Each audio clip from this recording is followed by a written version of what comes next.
Glenn Loury here. This is the Glenn Show. We're the black guys at bloggingheads.tv. John McWhorter, my old friend. How you doing? Hey, Glenn, how are you doing? I'm getting by, John. I'm getting by, maybe just barely, but I'm getting by. Glenn Loury here, the Glenn Show at substack.com, glennloury.substack, and at the Blogging Heads site, bloggingheads.tv. I'm with my conversation partner, John McWhorter. We're the black guys at bloggingheads.tv. He teaches at Columbia University and publishes frequently, writes for The Atlantic, is got books coming out left and right. I am in semi-retirement here at Brown University, just trying to keep the whole thing going. I don't know, man. I'm feeling okay. How are you? I've had some stuff, but I'm here. That's how I am. So yeah. Yeah. Had some stuff. Nothing medical, but one goes on. Stuff that you don't want to share with our audience, but that is nevertheless a heavy weight on your spirit at this moment. So I think both of us are in that condition. Yeah. Yeah, my sister passed away at the age of 71 just a week ago. I'm getting myself ready to go out to California for her funeral and spend time with her family, her children, her husband. So I've been processing that, grieving the loss of my sister and thinking about her, my own mortality, our life together as little kids growing up in Chicago, our mother who's been gone for 20 years, our father who died a few years ago. And I'm the only one left of that crew. So, yeah. I can imagine. I can very much imagine. That's coming for me soon. So, yeah. So anyway, what are we talking about here this week, John? We're the black guys at bloggingheads.tv. We got to live up to our reputation. Editors, could you please, when you do this, just speed up this a little bit? Don't have everybody listening to all these hesitations and things. I think that we should talk about the fact that we deny that there's a such thing as systemic racism. Over the past year, the term systemic racism has become part of the national conversation in a way that it never was before. And the new thing is that you either understand or you don't understand that there is systemic racism. And if you deny it, you're bad. And so there's a higher wisdom that apparently you and I don't get. And I don't think that's accurate, but maybe we want to plumb this idea that we as quote unquote contrarians think there's no systemic racism. Because, both of us have written about it quite a bit. Neither one of us ever say there's no such thing as systemic racism. But a lot of sane people seem to think that that's what we're saying. If somebody asks you, and I remember actually once Abby Thernstrom asked me directly, and I remember thinking, what an interesting, challenging question.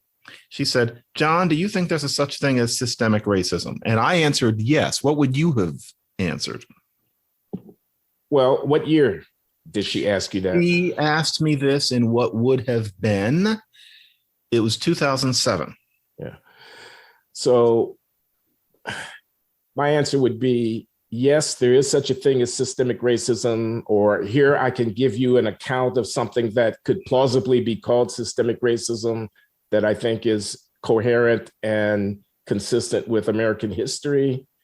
But no, I don't think there's systemic racism in the sense, in the spirit with which people so quickly invoke systemic racism nowadays. So, for example, just to make this latter point, my university, Brown here, had impaneled a ad hoc committee of faculty, students, and staff to inquire into the question of the anti-Black racism at Brown University, a version of systemic racism focused on the institution where I work.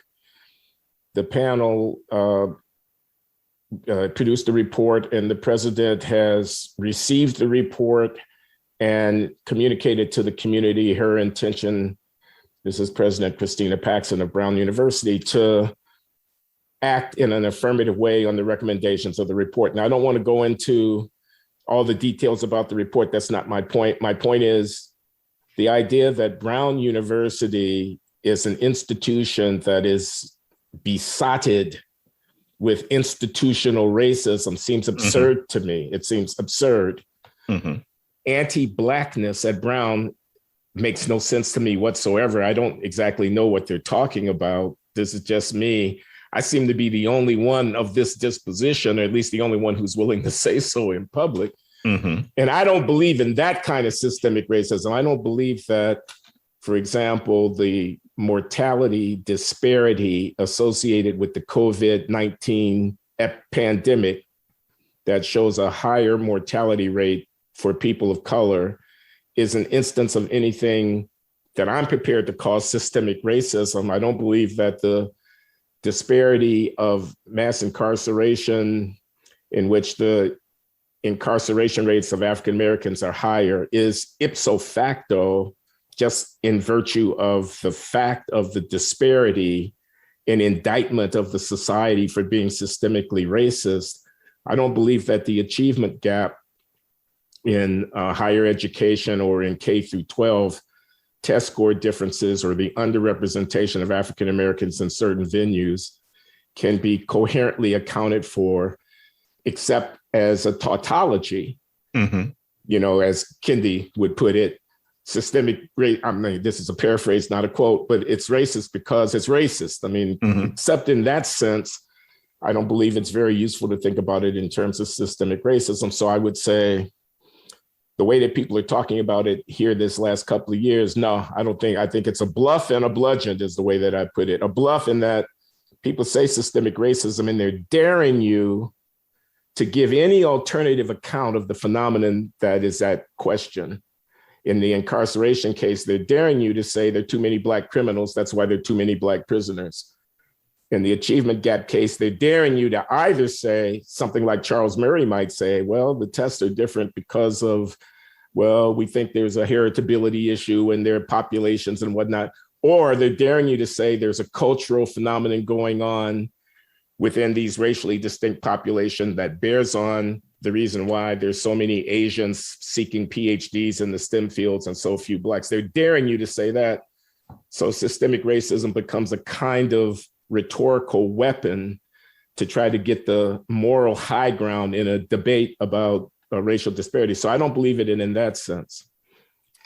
On the other hand, I think if I were a historian trying to tell the story about race and racial disparities coming out of the period of slavery on through the last 175 years, it'd be hard to tell the story without an invocation of the way in which the structure of the society, of the polity, of the economy, of the culture was suffused with racial stereotypes, racial stigma, racial prejudice, racial discrimination. That history has a long tail. You know, it echoes down, it cascades down through the generations. The way that space is organized in American cities, who lives where, of course, didn't happen yesterday or the day before. And even if I were to assert that there are cultural differences, those differences, to the extent that they exist, would have to be understood historically as having evolved out of a context which was suffused with racial unfairness and things of this kind. And so trying to tell the story, to narrate the story of American social structure would have me in the business of pointing to race, racism, racial exclusion, racist ideologies, et cetera, et cetera. I'm sure that the, essays that make up the 1619 Project compendium, all those essays about different aspects of American society, have a point when they say traffic patterns have something to do with racism because people were running away from the cities and the interstate highway system got built so as to make it easy for whites to be in the suburbs, not have to rub shoulders with. I'm sure that the war on drugs played out in part the way it did under the influence of racist sentiments. And, we've heard about redlining and whatnot, and et cetera, et cetera. So what did I say? I said, I don't want to use systemic racism as a rhetorical weapon in the contemporary disputation about racial disparities, because I think it's really, it's a kind of power move to try to get the upper hand in a conversation and to avoid dealing with some unpleasant aspects of the problem.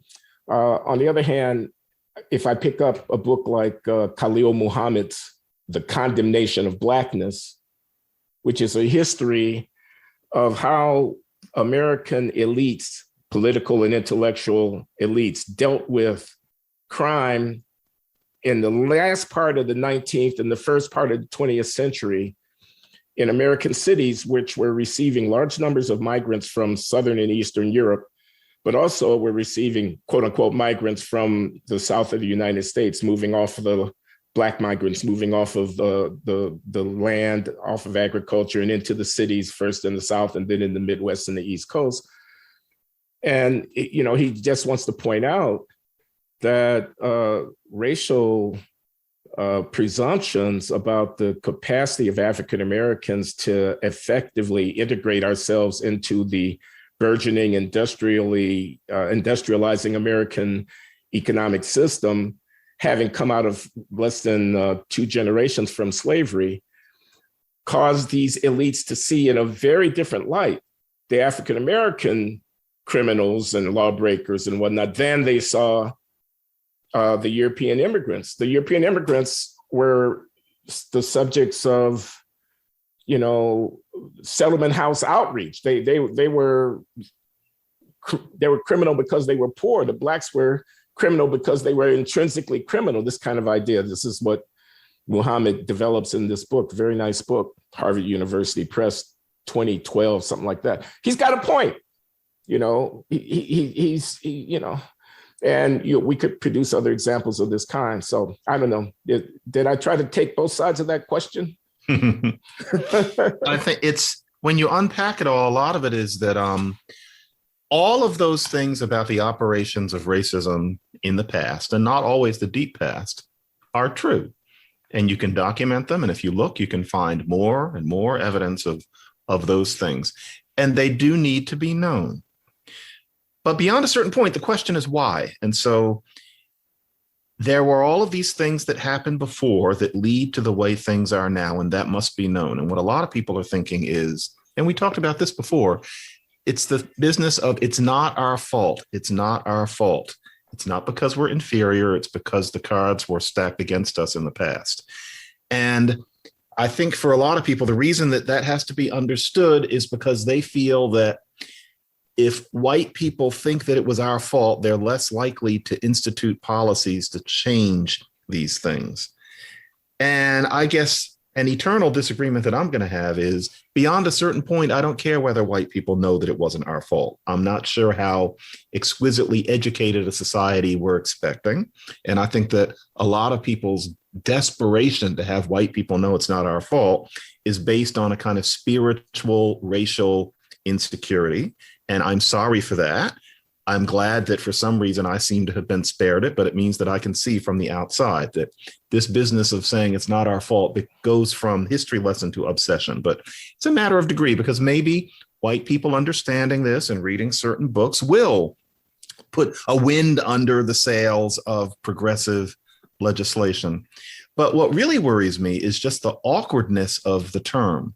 And as a linguist, I'm supposed to say that that's just how language goes and that it's always inexact. But wow, systemic racism is a tough one, because I would prefer, if I could wave a magic wand, it would be something like racial inequities. And that's not perfect, but the idea would be to say, yes, there are discrepancies between white people and Black people in terms of access to certain things, in terms of ability to compete in certain ways.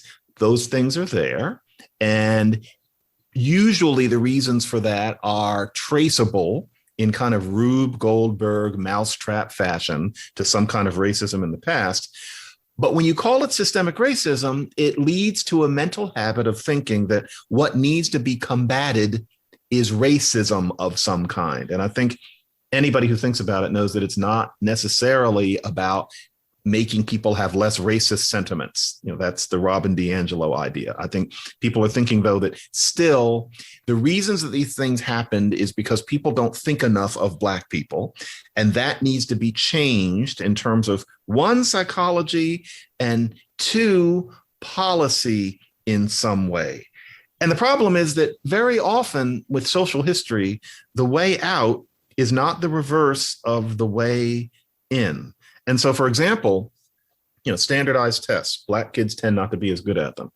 Now, the reasons for that can be traced to racism. I think also, as you say, it's about cultural aspects of things, which are positive in some ways about Black people, about humanity, but that make you not especially good at doing things like taking standardized tests. And for a lot of people, you look at that result and you say, well, it's systemic racism, because the kids don't do as well on the test. The testing is a racist practice because of the discrepancy. And so we have to get rid of something that is underestimating or unduly belaboring Black people.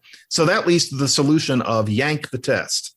And so right now, you probably know what's going on in Boston, where with the top schools that you have to take a test to get into, now only 20% of the admits are going to be brought in on the basis of test scores.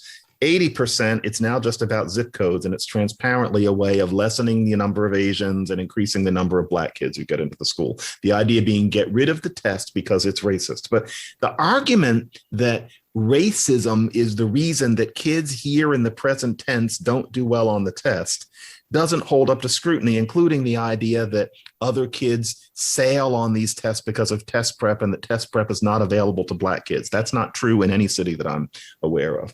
Yet there's no room in the conversation for saying, well, I mean, there is room because nobody's keeping us from saying what we're saying, but it's considered unusual to say the reason that these kids aren't doing well on the test is not something that can be gracefully called racism. Maybe it's traceable to something racist in the past, but we live in the present. So that's what worries me about the term, because it always implies that that animus you have against bigotry is the same feeling you should have when Black people aren't as good at something as white people for some reason. You're supposed to have your lower lip poked out, and you're supposed to have that same feeling that it's racism. But usually that's a simplistic solution that doesn't end up helping anybody. It's a very elementary way of looking at how human beings operate in time and space. So the term makes me uncomfortable. If somebody says, is there systemic racism? And they mean, are there these inequities? Yes. Are these inequities due to racism in the past? Yes. By the past, do I mean only in black and white in 1914? No. I know about redlining, and it goes even beyond that. But is the solution to problems due to this thing we're calling systemic racism to undo the racism? And it seems to me that that leads us down some paths that no civil rights leader, even 50 years ago, would have seen any sense in. It is my least favorite word in the English language at this point. Systemic expression, racism. Systemic racism. It's so distracting, I think. I think you made some good points just now. I want to amplify that a little bit. I mean, one of the things that way of talking does is it invites a view of the world where there's racism, but you're not particularly concerned about racist. It's in the water, it's in the atmosphere, it's in the structure of things. And that move is very interesting and powerful, because whereas if I was accusing somebody of being a racist, and this is a point that the lawyer Richard Epstein made when I interviewed him here a couple of weeks ago, the people accused of being racist would get their day in court, metaphorically speaking. They say, no, I'm not.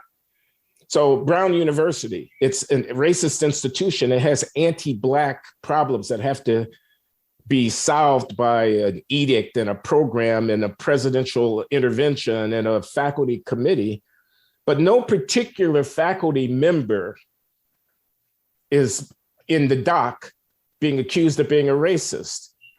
Nobody's teaching habits or social media or scholarship that is supposed to be racist. So that person, if that person were to be identified, John Doe, the racist, would have the opportunity to stand up and say, no, I'm not, proof that I'm a racist. And of course, that would be a difficult thing to do, since most of the John Does around here at Brown University are not actually racist. So this is curious, because if I understand D'Angelo, and I confess that I've not been able to bring myself to read her book, White Fragility. I wouldn't hurry. But it sounds like white person, cure thyself. It sounds like an invitation to white people to look at their inner racist. And yet systemic racism moves the spotlight away from the individual person onto the system. I don't know how much introspection of individual white people is ever going to get rid of the war on drugs or cause there to be a different poverty and housing policy, or et cetera, et cetera. So it seems like there's a disconnect there. Systemic racism wants us to look not at individual behavior, but at the structure. But the white fragility or the struggle sessions that they have when, you know, all the people get in the room and they start talking about race is meant to change the heart and the soul of the white person. Those are not really the same thing at all. You know, I just want to say one other thing, John, excuse me. This Boston Latin exam school thing is deeply disturbing to me because it's racist. It's anti-Asian. Yeah. And the thing that makes me so upset is that it's like these people, I'm talking about the Asian kids who do well on the exam and are overrepresented in the schools. And often working class or poor. Mm-hmm. Exactly. They are an embodiment of the American dream. It's not as if they're privileged people. Mm-mm. So it's like you're devaluing their success.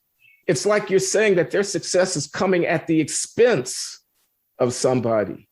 That's a horrible idea. Mm-hmm. I just wanted to get that on the table. And it is. And the reason it's acceptable to so many people is because anti-racism has become a religion. It is beyond logic on this point. The idea that you have this Asian kid and his parents have thick accents and they're running a store and they have made it so that he can test into this school. And we're supposed to say that kid doesn't matter as much as the Black kids in a few neighborhoods over. And really, we just don't care. And well, Asian is kind of white anyway, isn't it? All of that is utter nonsense. Anybody knows it on some level, but the religion says that it's all about elevating Black people and Latino people too. And therefore you just knuckle under and you look over people's shoulder and talk about how complicated all this is. That's what I mean by the religion, that it makes people do things that make no fucking sense. In other words, and I've learned I should nuance this, it's a bad religion. And so a religion to an extent. Thank you, John. I'm glad you're listening, bro. Yeah, I capitulate to that because I get what people mean. I really do get it. I'm not going to give up on the religion, but the point is it's a bad religion in that there's a part of religion where you have to not think logically. And in some cases, you don't think logically. And let's say that you give love, etc. I get that. You know, love your enemies, Dorothy Day, etc. But in this case, it means screw the Asian kids. We must elevate the Black kids. No, that's a shitty religious kind of thinking. But yeah, the whole business with systemic racism is also worrying in that it encourages a kind of laziness, because if you can't identify what professor is being a racist, you can just say, well, it's in the system. And there's a whole series of gestures that have become established. It's almost like sign language. You talk about, you put your hands up, it's in the air, or this one is something. It's systemic. And people who are just listening, I'm taking my hands and I'm rolling them around each other. And all a person has to do is make this gesture, and it implies that it's true because you're putting your fingers circling around. But that doesn't mean anything is true. It just means that you've learned how to do that thing with your hands. But people say, oh, it's systemic. It's everywhere. And to tell you the truth, Glenn, I think you and I can both say this as people who have worked on, both of us have worked on more than one university campus. And I was a fact brat, Temple University. The idea that modern colleges and universities are racist spaces is false in terms of any conception of what racism is that would have made sense to any member of Homo sapiens until about 10 minutes ago. It's false. I've been listening to kids saying this since I was teaching at Berkeley. What is it that's racist about the campus, Malcolm? You know, what is it that, what's the looks, Malcolm would say. I'm making up Malcolm. The looks people give me, nobody's giving Malcolm any dirty looks. This is not Ole Miss 50 years ago. Malcolm had been taught a lie. And I understand. Can I speak up for Malcolm for a minute? Yeah. I mean, I don't want to interrupt you, John, but I can hear him saying the curriculum is racist. I don't see any. I don't see any Black people on the reading list. I don't see myself in the. It's all dead white men. Saying that the faculty at your school, UC Berkeley, is only 3% Black. That's racism. The structure of how faculty reproduces itself and so forth and so on. And in saying that there's not enough affirmative action. In fact, people oppose affirmative action. In fact, the state of California has banned affirmative action and reiterated the ban. If that's not racist, I don't know what is. McWhorter. Well, Malcolm, how about this? Have you ever heard a Chinese American student or a Korean American student say any of this? How represented are they in the faculty? How come they don't say it? What's the difference? Slavery? What? Jim Crow, redlining? What's the difference, Malcolm? And Malcolm doesn't have an answer to that. And also, Malcolm. Neither do I. No, I mean, because the fact is, if the Chinese student, whether they were born in China or born in the United States, go to the university and pull down the syllabus and look at whose books are being cited there, they're not going to find too many Chinese authors on that list. No.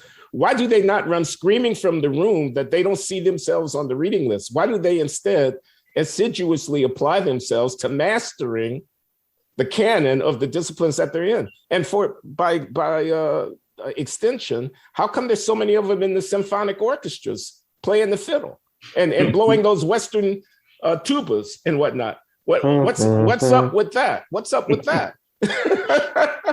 And then another thing, Malcolm, and this was the sort of conversation you'd have in the late 90s when there had been the ban on racial preferences. Malcolm, what does your mother do? She's a middle manager at blah, blah, blah, blah. Malcolm, what does your father do? He owns a string of blah, blah, blah, blah. So, Malcolm, you have not known any kind of, poverty or anything like that, right? Malcolm, you're a middle class, even frankly, upper middle class. We're not going to call you affluent, but upper middle class. So, Malcolm, do you know that a lot of the reason you were admitted to this school, and I never had this conversation with anybody, but imagine what it would be like. You were admitted partly because you're diverse, because you're not like white people. I'm not sure how you're not like white people, given how you grew up, but you're diverse and you're going to teach Timmy and Caitlin lessons about Blackness. You're diverse, you're different. And, all those views that you're expected to express in class about the Black condition, you're supposed to talk about slavery. You know how much fun it is when you're the only Black kid in class and somebody says the word slavery and everybody looks at you? Do you enjoy that, Malcolm? Of course you don't. Well, that's racial preferences, It's not only Black kids from Oakland who had it hard. And in fact, Malcolm, how many of your friends grew up having it hard? Your Black friends here on campus? Malcolm had very few because John McWhorter checked the socioeconomic profile of Black kids at UC Berkeley at that time, when I could walk right into the office and ask for the data and they would give it to me because nobody knew who I was. And they figured any Black scholar would want to make the usual victimologist message. So they just handed it to me physically. They handed it to me right there. Very, very few poor Black students at UC Berkeley. They were middle class kids. The poor Black kids go to other schools. Yeah. So that, and frankly, it's the same way today. These are the least racist spaces on the planet. And yet you and I both know, actually at Columbia, this is much less strident than at Brown, although we've been away from campus. I hear that at Columbia, a certain kind of language is being spoken more, but more at Brown for various reasons. The idea that it's a racist space, but if you ever asked anybody to back that up, they simply couldn't in any way that is truly convincing. And yet that same kind of dialogue continues year after year after year. It's medieval. It is truly medieval. But I know that we can't stop it anytime soon. So fake, so utterly fake. Well, the practical consequence on the campuses of the racism debate is about personnel and admissions policies. It's about who gets the jobs and who gets admitted into the programs of study. And it's about affirmative action in one sense or another, I think. Here at Brown, for example, I was looking at the numbers that were in that report that I mentioned of the committee impaneled to examine institutional racism, anti-Black at Brown and the president's response. And the president was able to say that in the last 5 years, the proportion of master's degree students and PhD degree students at Brown who are Black, not of color, Black, has increased by 50%. It was like 7% before, and it's now like 11% after a 4-year period. Look how well we're doing. That's the measure. The measure of the extent to which the institution has been responsive to concerns about racism is an increase in the proportion of the student body in selective programs who are Black. That presumes, in order to make sense of that, and then not call it simply racial discrimination in favor of Black people now, you have to presume that those numbers ex ante before the change were as low as they were because of anti-Black discrimination, because qualified Black applicants were being turned away. Well, we know that that's not true. I mean, at least in my extensive experience, 45 years as a college professor. Oh, hell, yeah. You know, you see a Black kid, an identifiably Black kid who's got qualifications anywhere near the line of what you're doing when you're admitting into a PhD program, and you're jumping for joy. Oh, you roll out the red carpet. Yeah. And you know you're going to be competing with 10 other institutions for the attention of this person. Mm-hmm. So again, there's a logical disconnect here. They want to not say that they're engaging in pro-Black, probably immoral, if not illegal, discrimination in order to counteract whatever the phenomena is that's causing African Americans to be relatively underrepresented amongst outstanding applicants. They're not doing that, but they want to acknowledge or claim that in the situation before they introduced the progressive policy, there was a epidemic of anti-Black discrimination against applicants. They can't do that because it's demonstrably false. Medieval. I remember in the early 90s when I went out on the market, a very intelligent Black faculty member, very important to me, said, I was saying, boy, this is kind of scary. And he said, John, all you're going to have to do is put your finger up into the air and you're going to have people just grabbing at you. You don't have to worry about a thing because I'm Black. And he did not mean that I had done anything that proved any great genius. And we have talked before about how because I marched to the beat of my own drummer and because I speak well, was extremely undercooked when I got my PhD. I barely deserved the degree. I made up for it later, but I did not really qualify as a linguist in 1993. And there are people who were there who would attest to it if you gave them a glass of wine. So it wasn't, you're so incredible. It was that you are competent and well-spoken, and therefore you will be snapped up. And this is somebody who just, talked about that as accepted. And yet we live in a context where that person could be surrounded by people saying that there were me's who were finding themselves teaching in community colleges because of racism, because I was good, but I'm Black and they can't quite tell. No, you and I both know that that's since the 70s. It's been that you get more attention if you're Black and you can be less qualified and wind up teaching at an Ivy League school. Like in my case, Cornell. I had no business there, and it's not false modesty. I deserve what I have now because I worked on myself. But back then, I didn't deserve to be at Cornell. It was a joke. And yet we tell this story that there was anti-Blackness at Brown until about 10 minutes ago. It has no relationship whatsoever to reality. And yet we watch all of these brilliant, kind people standing around pretending to believe it. I sometimes shudder to think about the falseness of a lot of the white people we know. These people walking around pretending to believe in phlogiston.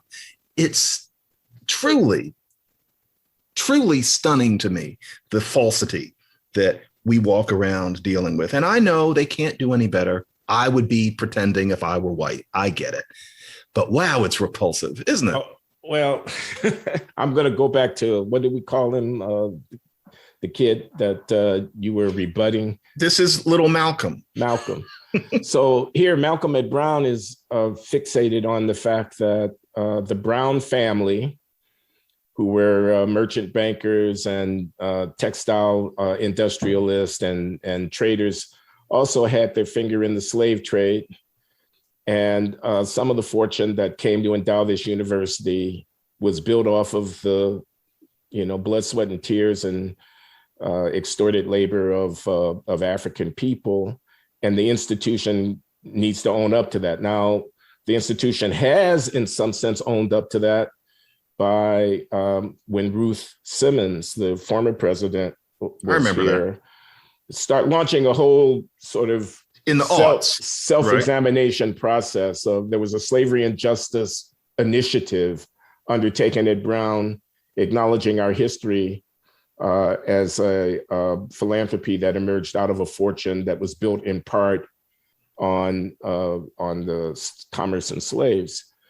And a center was created here, a research and scholarly center as a focus of study of slavery and justice issues.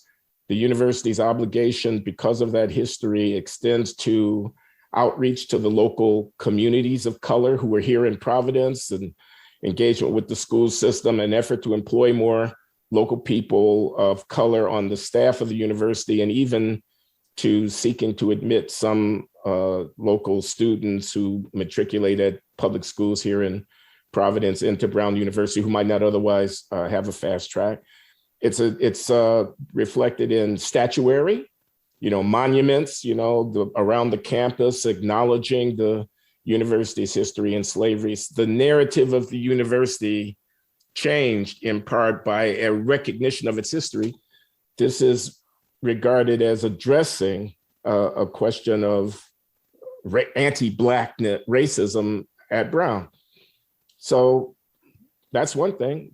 Resources going into the Harambe House, they call it Harambe House. That's the Black Student Center. It used to be called the Third World Center, till people figured out how very problematic that was. And so they moved away from it because we don't use the development third world. And besides, a lot of the population of the third world are not Black. Right. So it's the Harambe Center now, and resources have gone in, incremental resources have gone into addressing that. The Africana Studies program is being beefed up, and its physical facilities are being invested in and stuff like that. So systematic efforts to make students more comfortable, to give faculty of color or faculty working on questions of interest to people of color, more resources, and the institution's self-understanding, and the way it's narrating and presenting itself, more sensitive to the way that Black people would see it. Right. Now that's a good thing, isn't it? Yes. Now here's something, Malcolm. I was there 15 years ago. Brown had me up there to speak, I think twice. I gave one talk about reparations, and I remember there was this probably 40-year-old white guy. He's got one of these radio voices, and so he's probably still there, and he may hear this, but I'm sorry. I really was disturbed by the way he treated me.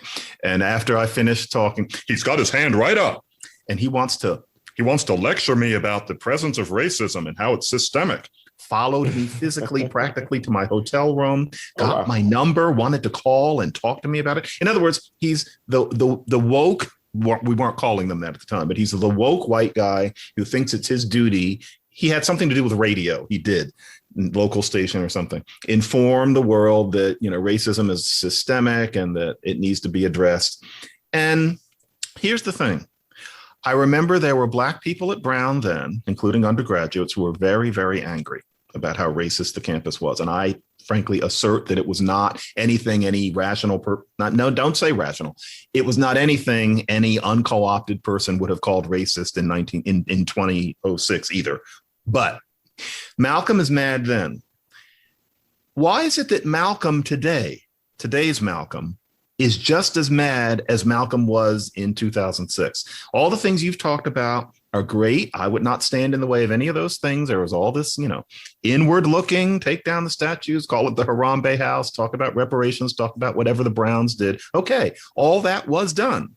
And now here we are in 2021, and Malcolm is still there, angry as hell. Why? What is it that hasn't been done at this point, Malcolm? Well, the disparities persist, notwithstanding all that you call attention to, Professor McWhorter. The disparities, look at who's in prison, look at the poverty rates, look at who's dying from the pandemic, look at employment, look at income, look at wealth, the wealth gap, Professor McWhorter, the wealth gap, because the wealth gap. And, the disparities persist. Now, I've got two choices here. Either I blame the system or I say that Black people are failing. It's completely unacceptable morally and, more importantly, psychologically, to say that Black people are failing. And by the way, if you call attention to those Asian immigrants, now you're in the model minority business. Oh, I see you're going to be a model minority advocate, are you? And if you say single parent families and out of wedlock births and acting white culture and whatnot, oh, so you're gonna make a cultural argument now. So it's, it's you're blaming the victim. So I really don't have a choice. It's got to be systemic racism, either that or it's on us. And I can't handle that being on us. Malcolm, why are you that angry? And this is something I actually asked Malcolm in 2006, an actual Malcolm, except it was a woman, actually. Why are you that angry? I mean, one would think that you were on a campus in the South in 1960. Do you really think that the Brown administration deserves contempt this acrid?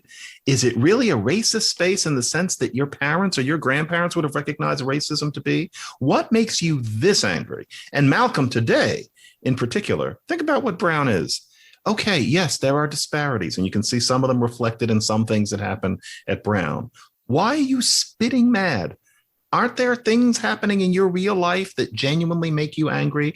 Why are you this angry at this elite university that has done everything it possibly could? Why are you that angry, Malcolm? Can you do that? Why is he that angry? Are you in his head to that extent? I don't know if I can do it or not. I can give a cynical account, which is I find that I have a lot of power when I ball my fist up, scrunch my face up, and start screaming. I find that I get what I want. I find that people respond to me the way that I want them to respond. Call it a shtick, call it a performance or an act. All I'm telling you is it works. So I'm making my way through the world. And oh, by the way, the cops. I too could get pulled out of my car at any moment and bludgeoned to death by one of these racist police officers. I too could be the subject of some weird medical experiment that the government wants to perpetrate on Black people or whatever it might be. What do they call a Black man with a PhD? Nigger, that's what they call him. So I'm not exempt, and neither is Brown got clean hands for this. White privilege is going to follow these people everywhere that they go. I'm sorry, I'm not doing this very well because my heart's not really in it. But I do know that I'm powerful when I'm mad. And I do know that if I threaten to storm the barricades here, they'll lay down and they'll pretty much give me what I want. And so I would only finesse that by saying, I can lay down and I can storm the barricades, and then I will have done that.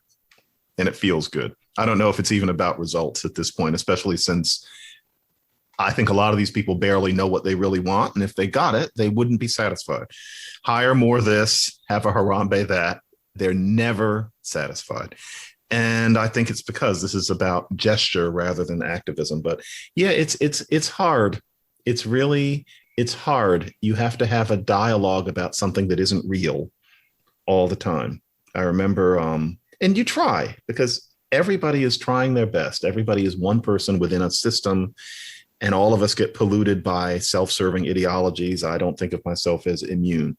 But I remember Black kids at Berkeley in particular they would signal to me that I certainly understood that they were weary of dealing with the racism they were going through on campus all the time.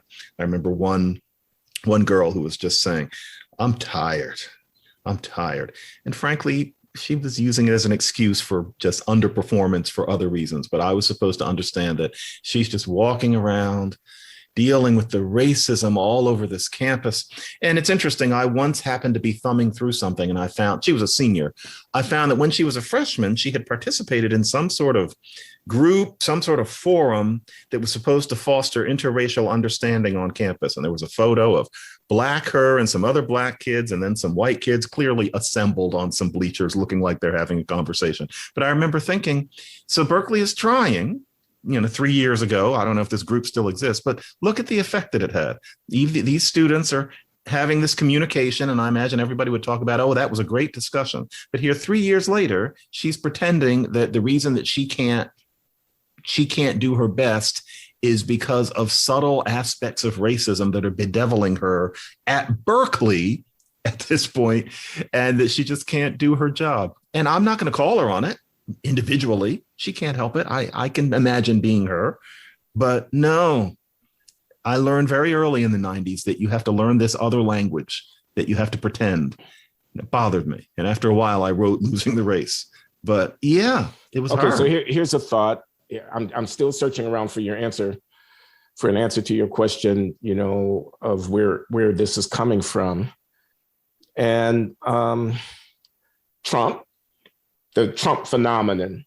Mm-hmm. So, I mean, why now? Okay, why since Trayvon Martin, when was that? 2012? 14, I think. No, 13. And then Michael Brown. And it's 14, I think. Eric Garner and Tamir Rice. And, we entered this period. You remember that summer? I think it was the fall of 2015, 2016, that academic year. I was on leave. This when that Mizzou thing happened in the University of Missouri, that big brouhaha. This was right. The president had to resign, and because of something they had said. Yeah, and there was a lot of solidarity with that. My provost had his office sat in by a group of students who were demanding. Here at Brown, I was on leave, but it was all this consternation was going on. This was around the time of the campaign of 2015-16 that ended up with Donald Trump emerging as president. Is it a recognition of the rise of anti-Black sentiment in some quarters of the white, working middle class, the white supremacists and all this sort of stuff? The Southern Poverty Law Center worries about extremist groups and all of that.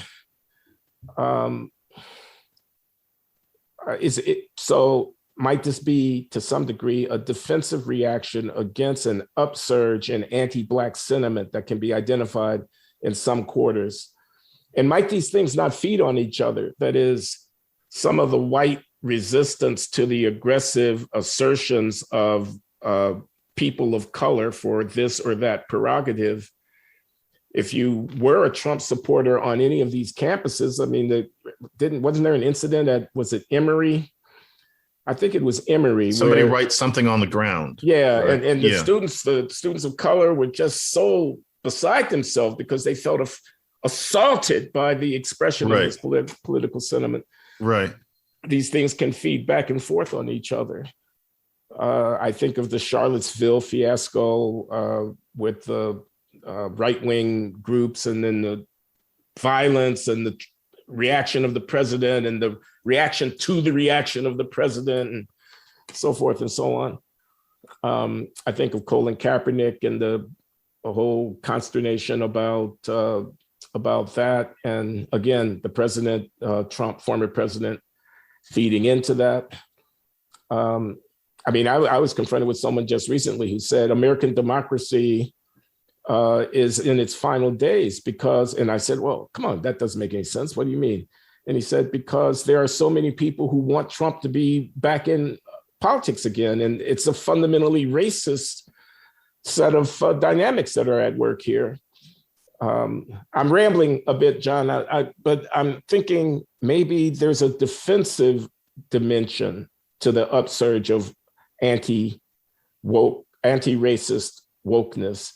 a sense that something's going on in the country that in the long term really does threaten the position of African Americans, notwithstanding all the progress, Obama's election, et cetera, the sentiment in many newsrooms, college campuses, boardrooms, and so forth on behalf of equity and so forth. Notwithstanding that, we can read the tea leaves.